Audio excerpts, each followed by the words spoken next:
नमस्कार दोस्तों, आप सभी का आपके अपने YouTube channel crack competition by सुबीके में।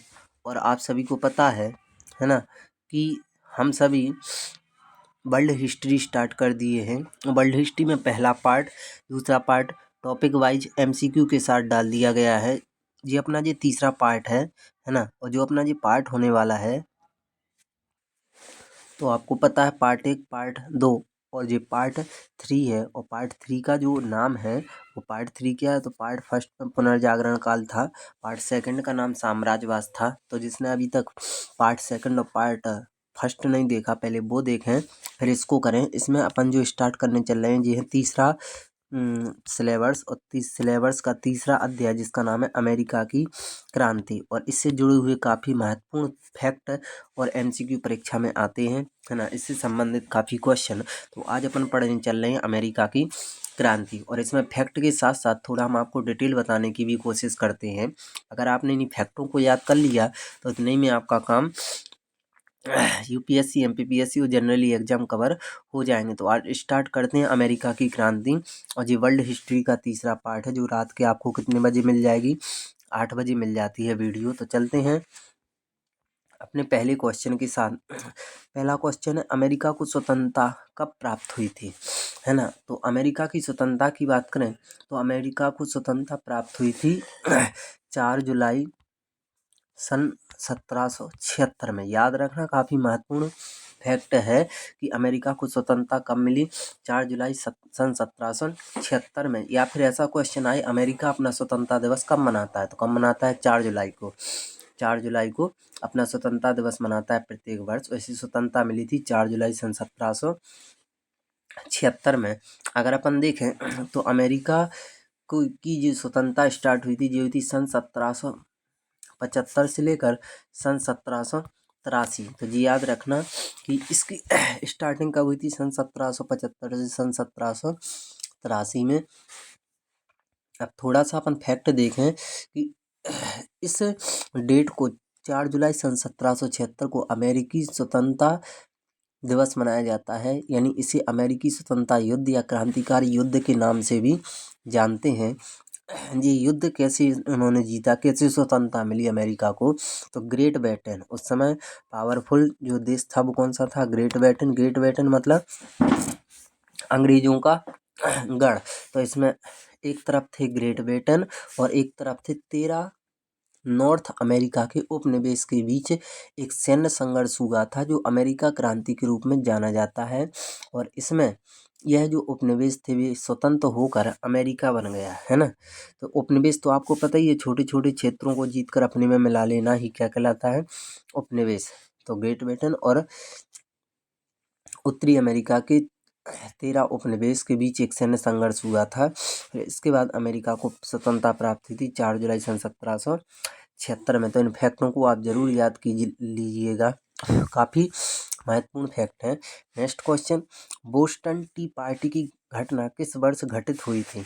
तो जी बोस्टन टी पार्टी की घटना जो हुई थी वो कब हुई थी, सन 1773 में। सन 1773 में, यानी ऑप्शन सी अपना यहाँ पर करेक्ट होगा। अब ये बोस्टन टी पार्टी क्या है ये अपन देखें।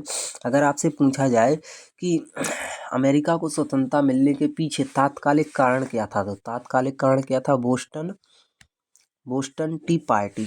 बोस्टन टी पार्टी अब जी क्या है, तो ब्रिटिश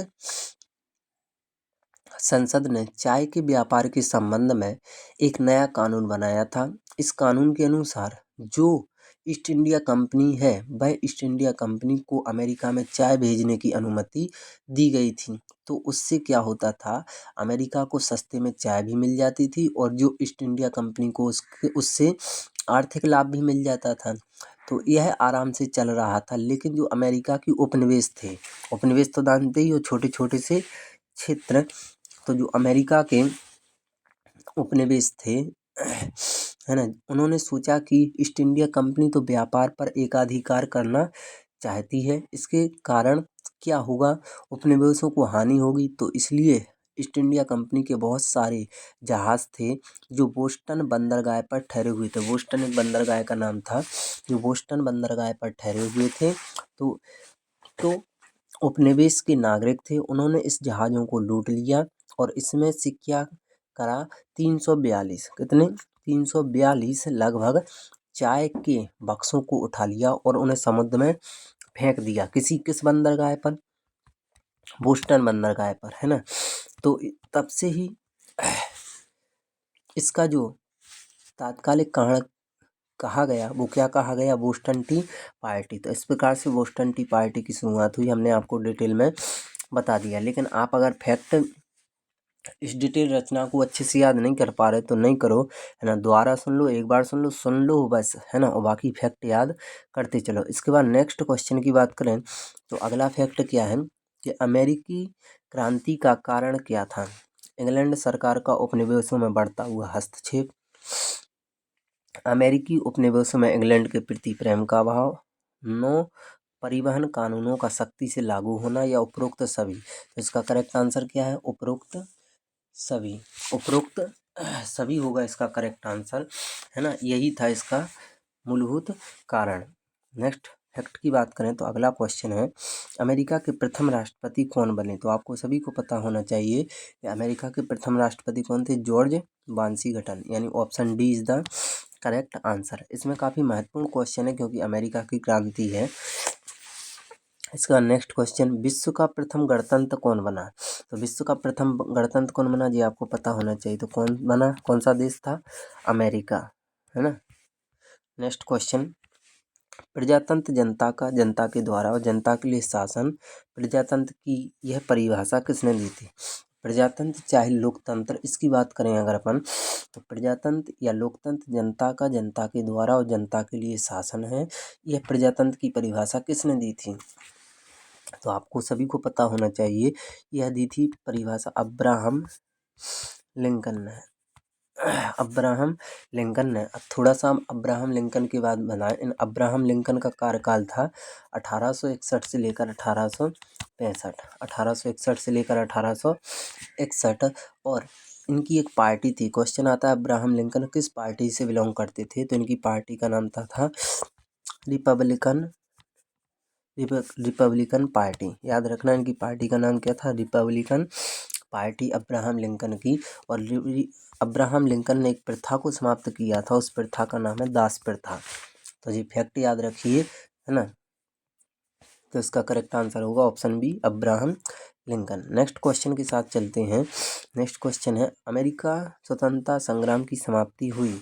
तो अमेरिकी स्वतंत्रता संग्राम की समाप्ति किस संधि के तहत हुई थी। तो किस संधि के तहत, पेरिस की संधि। और पेरिस की संधि कब हुई थी, सन 1783 में, जी याद रखना।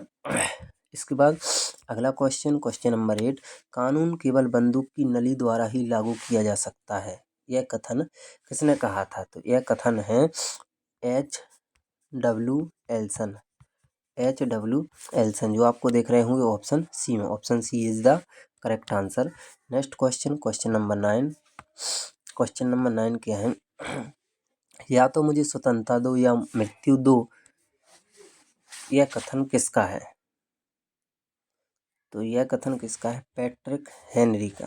पैट्रिक हेनरी का, option C is the correct answer.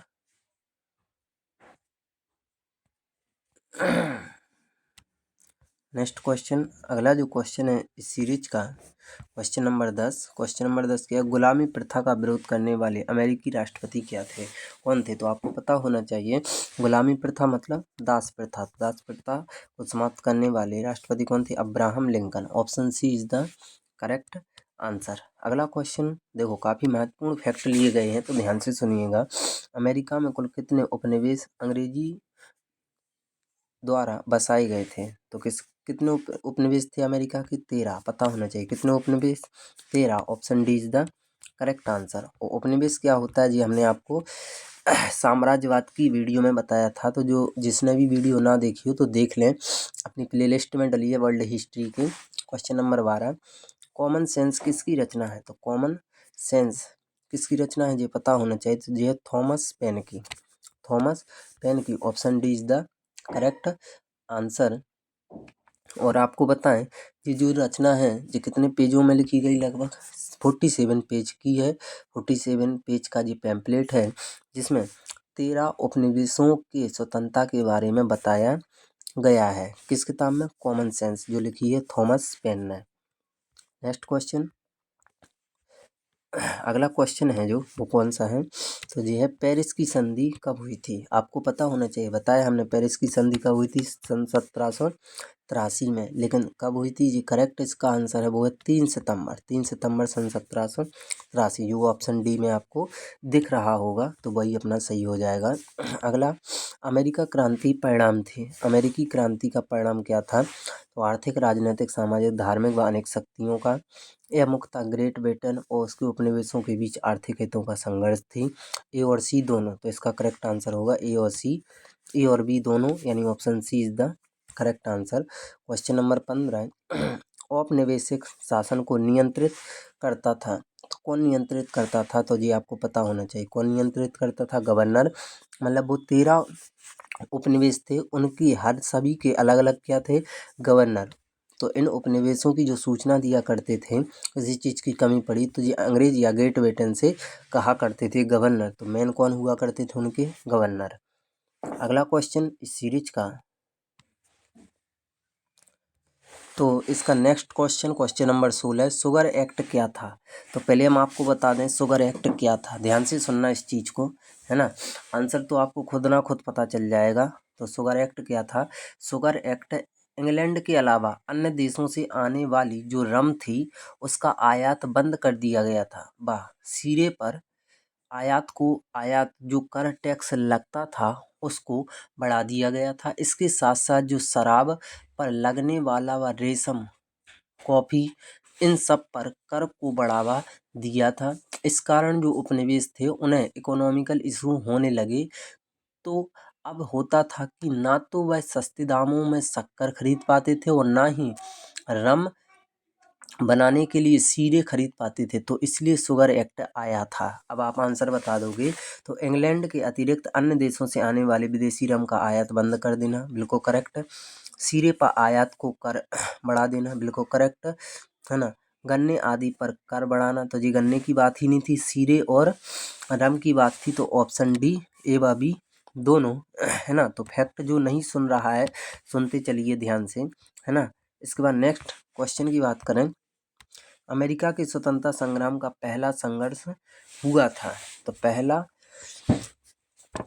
संघर्ष हुआ था तो कहाँ पर हुआ था? अमेरिका के लेक्सिंगटन में। अमेरिका के लेक्सिंगटन में। यहाँ पर अपना option A is the correct हो जाएगा। नेक्स्ट क्वेश्चन की बात करें,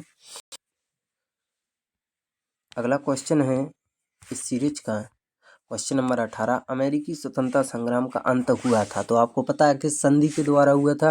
पेरिस की संधि, जो कब हुई थी? 3 सितंबर सन 1783 में, है ना। तो जी फैक्ट याद करते चलिए।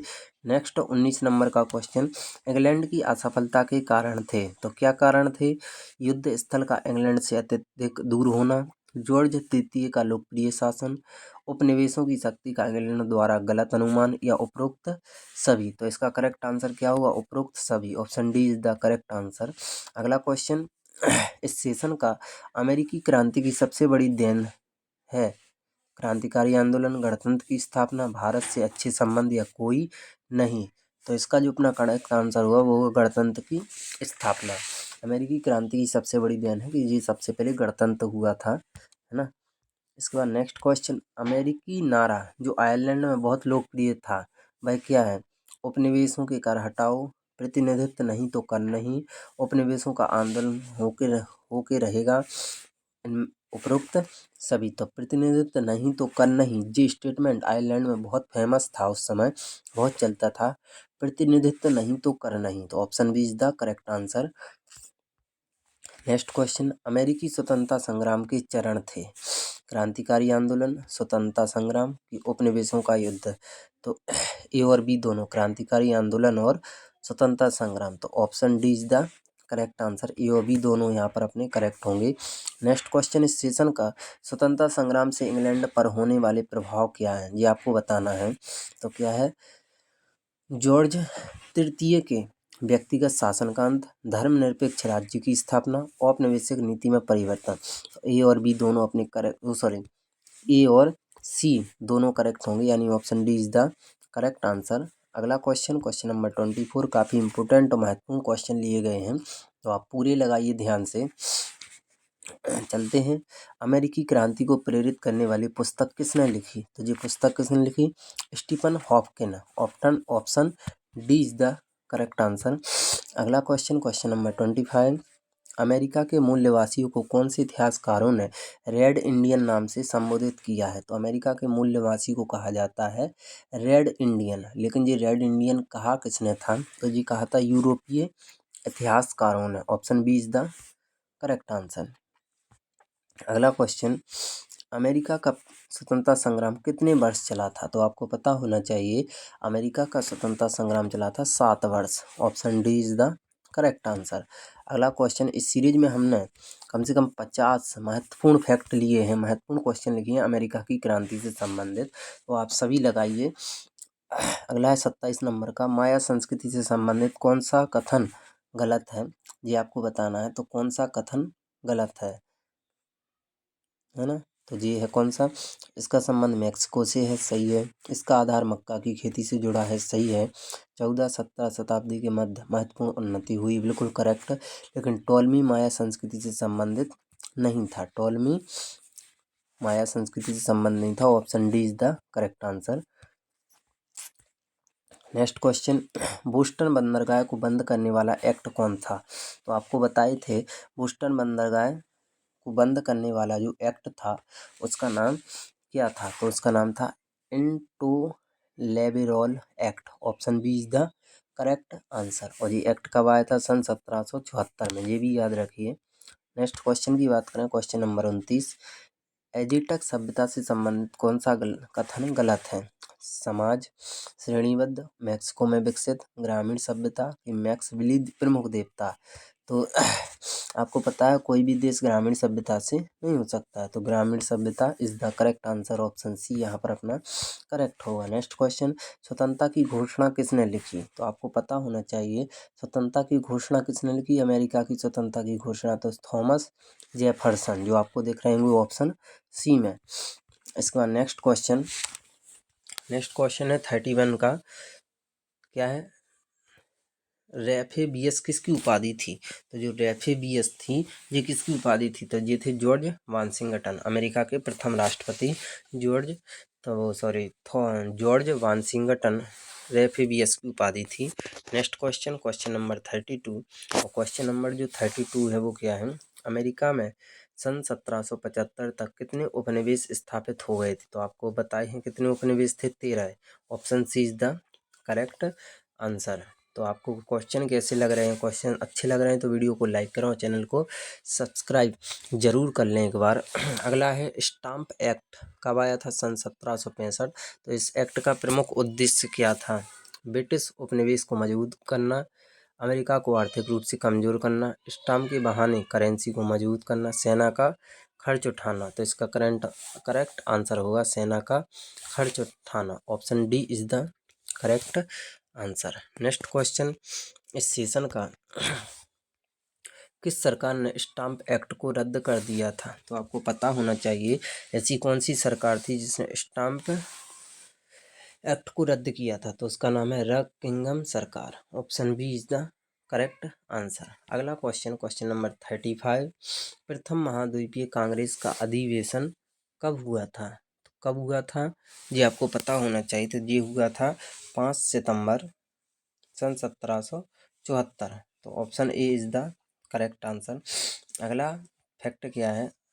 अमेरिका में ब्रिटिश औपनिवेशक साम्राज्य की नींव किसके शासनकाल में रखी गई, है ना? तो किसके शासनकाल में रखी गई ये आपको बताना। तो ये किसके शासनकाल? जेम्स प्रथम। Option C A is the correct answer. अगला तथ्य जो है वो क्या है?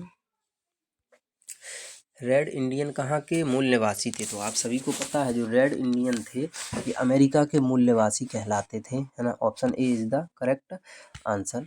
अगला 38, अमेरिका की आज़ादी की लड़ाई, है ना, कब खत्म हुई? तो अमेरिका की आज़ादी की जो लड़ाई हुई थी वो सन 1783 में खत्म हो गई थी। Option A is the correct answer. तो जिसको जिस क्वेश्चन का आंसर पता है वो दोस्त यार उसका आंसर कमेंट बॉक्स में ज़रूर देते जाएं, है ना। नेक्स्ट क्वेश्चन 39, अमेरिका को पूर्ण स्वतंत्रता कब मिली थी। ये काफ़ी महत्वपूर्ण क्वेश्चन है और हम करवा भी चुके हैं। तो अमेरिका को पूर्ण स्वतंत्रता मिली थी 4 जुलाई सन 1776 को। 4 जुलाई सन 1776 को। Option C is the correct answer. Next question America स्वतंत्रता संग्राम के नायक कौन थे जो बाद में अमेरिका के राष्ट्रपति बने। तो उनका नाम क्या था, George Washington. Option B is the correct answer. Next question की बात करें तो अगला है 41 नंबर का। अमेरिकी स्वतंत्रता संग्राम के तात्कालिक कारणों के लिए कौन जाना जाता है। तो कौन जाना जाता है आपको पता ही है। तात्कालिक का कारण क्या था, बोस्टन की चाय पार्टी, है ना। और इसी का जो तात्कालिक कारण था, बोस्टन एक बंदरगाह है अमेरिका का, तो याद रखना इसको। इसके बाद बोस्टन की चाय पार्टी के नायक कौन था। काफ़ी महत्वपूर्ण क्वेश्चन है, कई बार यूपीएससी ने पूछा है। तो बोस्टन की चाय पार्टी के नायक थे Samuel Adams. Option D is the correct answer.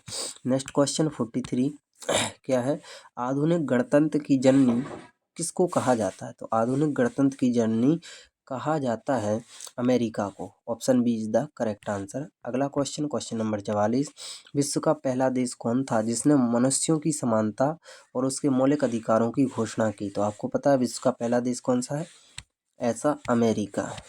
Human rights की बात सबसे पहले अमेरिका ने ही की और भारतीय संविधान ने अमेरिका के संविधान से मौलिक कर्तव्य लिए हैं, ये भी पता है। क्वेश्चन नंबर 45, 1 जनवरी 1863 ईस्वी को किसने दास प्रथा का उन्मूलन किया था। तो दास प्रथा का उन्मूलन किसने किया था, अब्राहम लिंकन ने। Option A is the correct answer. Next question, America में दक्षिण और उत्तरी राज्यों के बीच गृह युद्ध की शुरुआत कब हुई थी। तो कब हुई थी, तो आपको पता होना चाहिए 12 अप्रैल सन 1861 में हुई थी, है ना। नेक्स्ट क्वेश्चन, इस सेशन का अमेरिकी गृह युद्ध कब खत्म हो गया था। तो अमेरिकी गृह युद्ध कब खत्म हुआ था, 26 मई 1865 में। इसके बाद नेक्स्ट, सन 1781 में उपनिवेशी सेना के सम्मुख आत्मसमर्पण करने वाला ब्रिटेन सेनापति कौन था। तो इसका जो करेक्ट आंसर होगा वो था Lord Cornwallis. Option B is the correct answer. इस सेशन का, इस सीरीज का, इस वीडियो का second last question, America philosophical society की नींव किसने रखी थी। तो जी नींव रखी थी बेंजामिन फ्रैंकलिन ने।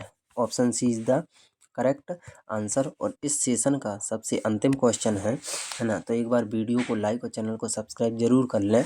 किसने 4 मार्च 1865 को अब्राहम लिंकन की हत्या कर दी थी। तो किसने कर दी थी, John Wilkes Booth. Option A is the correct answer. तो यहाँ से अपना तीसरा पार्ट खत्म होता है अमेरिका की क्रांति। तो इनको आप अच्छे से फैक्टों को याद कर लें, लगा लें और नोट डाउन कर लें। तो मिलते हैं नेक्स्ट वीडियो के साथ, तब तक के लिए धन्यवाद दोस्तों, गुड नाइट।